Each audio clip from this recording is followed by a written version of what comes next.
Satu Manggis. Di sini saya akan mempresentasikan karya saya yang berjudul Laut Kita, Penyu Hijau Kita, memperjuangkan kelestarian laut dan penyu hijau. Nah, sebelum itu aku mau tanya nih sama teman-teman semuanya.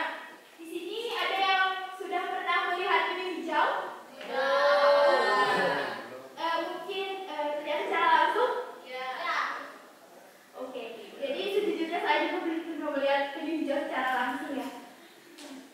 Nah, baik. Tahukah kalian, Indonesia merupakan salah satu negara yang mempunyai kekayaan keanekaragaman hayati terbesar di dunia. Tidak hanya kaya dengan fauna yang ada di daratan, tetapi juga biota yang ada di lautan.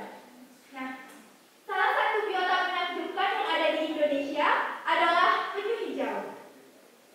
Nah, menurut Bagus Ramadan 2017, Indonesia memiliki sekitar 6 jenis penyu dan salah satunya adalah penyu hijau. Nah, selanjutnya, Indonesia terkenal akan keindahan bawah laut dan biota laut yang menakjubkan. Namun, di sisi lain, kelestariannya terancam oleh berbagai tantangan, termasuk penurunan populasi penyu hijau.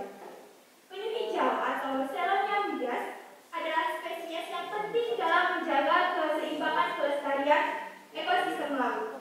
Namun, mereka menghadapi ancaman serius akibat perubahan iklim, ulah manusia, populasi plastik, dan kerusakan habitat.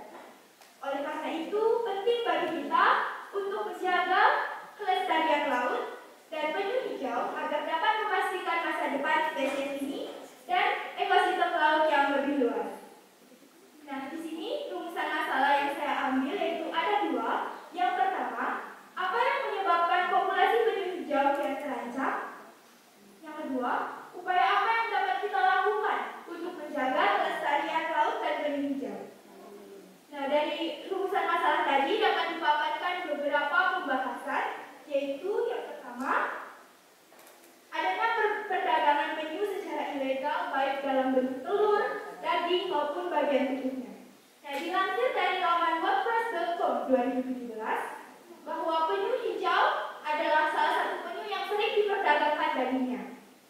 Kemudian pencemaran laut. Pencemaran laut menjadi faktor utama populasi penyu hijau terancam punah. Adanya pencemaran laut oleh minyak dan sampah plastik yang berasal dari limbah rumah tangga dan perkotaan. Adanya sampah plastik ini juga menyebabkan habitat penyu hijau ikut rusak. Nah, dari paparan tersebut dapat ditarik kesimpulan, yaitu bahwa menjaga kelestarian dan kebersihan laut bukan hanya berdampak bagi keindahan laut saja, tetapi juga terhadap biota laut yang ada di dalamnya, dan salah satunya adalah penyu hijau itu sendiri. Sekian dari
menjadi point of